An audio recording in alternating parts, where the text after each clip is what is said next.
নমস্কার বন্ধুরা, সবাই কেমন আছেন? আশা করি সবাই ভালো আছেন আর আমরাও ভালো আছি।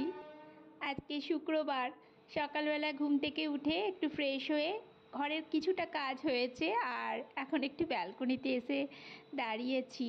মিষ্টির বাবার ক্যারেজ আজকে নেই, কারণ ও আজকে দুপুরবেলা চলে আসবে। আজকে ওর বিয়ে বাড়ি আছে অফিস স্টাফের, ওই জন্য তাড়াতাড়ি চলে আসবে। ঘরে খাওয়া দাওয়া করে সন্ধেবেলায় যাবে। এখানে দাঁড়িয়ে দাঁড়িয়ে আপনাদের একটা জিনিস দেখাচ্ছি।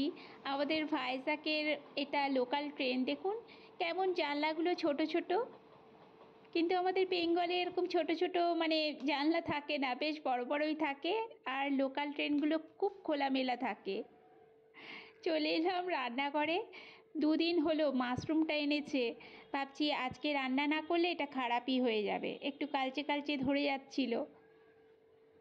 ওই জন্য ভাবছি আজকে মাশরুমটা করে নিই, শুধু মাশরুম কারিই করব।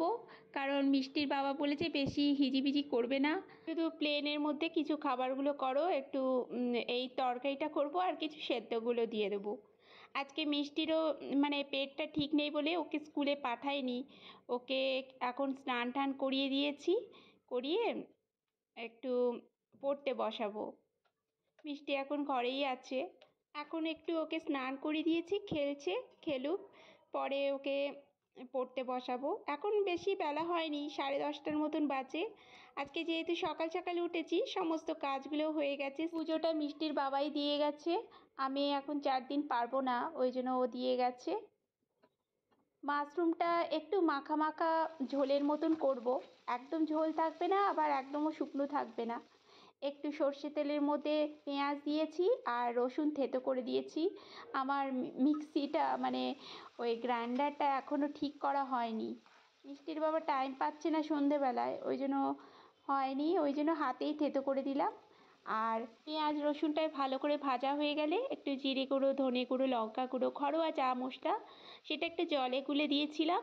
আর দুটো বেশ বড় রকমের টমেটো দিয়েছি। টমেটো দিলে না খেতে খুব ভালো লাগে।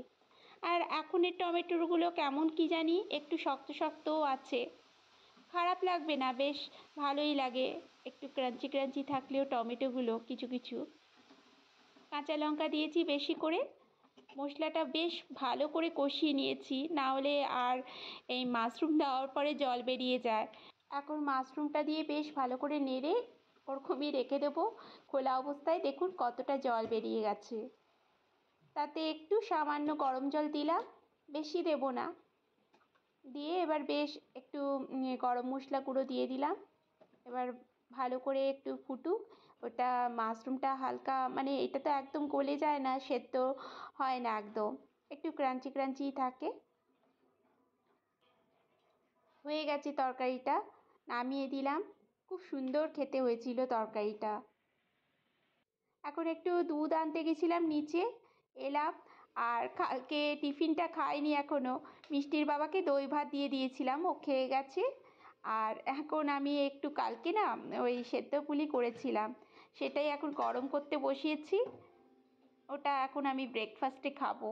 মিষ্টির বাবাকে আবার ডিউটি যাওয়ার আগে এইসব দিলে ও খায় না, ওই জন্য আমার জন্যই রেখেছি। চলুন এখন টিফিনটা খেয়ে নিই। আর মিষ্টি বুড়ি এই যে বসে আছে, আজকে স্কুলে যায়নি, ও এখন ঘরে একটু পড়াবো। আর আজকের ভিডিওটা তাহলে এখানেই শেষ করছি। সবাই ভালো থাকবেন।